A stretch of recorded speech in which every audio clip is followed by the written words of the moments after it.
Assalamualaikum warahmatullahi wabarakatuh. Ketemu lagi dengan saya, Laude Mukmin, guru sejarah SMA Negeri 1 Bobau. Semoga selalu dalam keadaan sehat walafiat. Pertemuan kali ini kita bahas materi tentang latar belakang masuknya Jepang di Indonesia.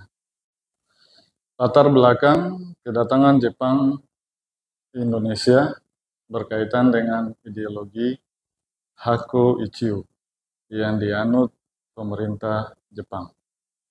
Ideologi Hakko Ichiyo tersebut berarti 8 arah mata angin di bawah satu atap kekuasaan kemaharajaan Jepang. Berdasarkan ideologi tersebut, Jepang bercita-cita untuk membentuk lingkungan kemakmuran bersama yang didominasi oleh Jepang dan meliputi sebagian besar dunia. Ideologi Hakko Ichiyo ini menjadi alat propaganda untuk memperluas kekuasaan Jepang hingga ke Indonesia. Jepang datang ke Indonesia karena Indonesia dianggap memiliki lokasi yang sangat strategis. Tak hanya itu, Indonesia juga memiliki kekayaan alam yang melimpah, seperti bahan tambang dan hasil pertanian. Kekayaan alam yang dimiliki Indonesia tersebut dibutuhkan oleh Jepang untuk memaksimalkan pengembangan kegiatan industri yang ada di Jepang.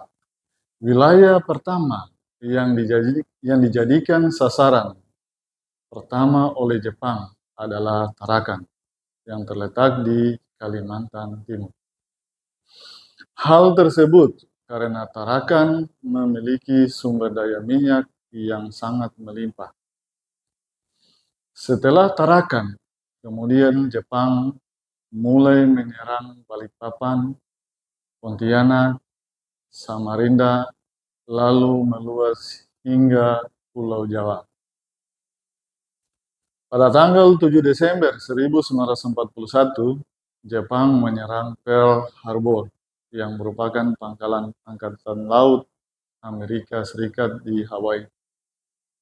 Serangan tersebut merupakan upaya Jepang untuk membangun suatu imperium di Asia dengan mengobarkan perang di Pasifik.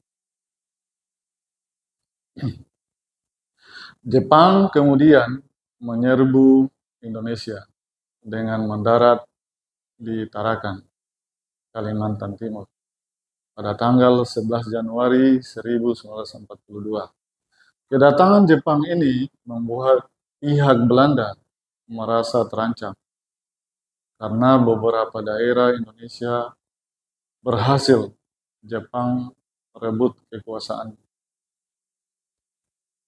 Pada akhirnya, pihak Belanda, yaitu Gubernur Jenderal A.W.L.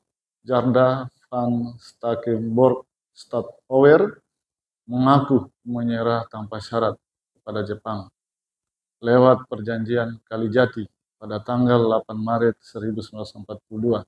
Sejak itu Indonesia dikuasai oleh Jepang dan penjajahan Belanda berakhir.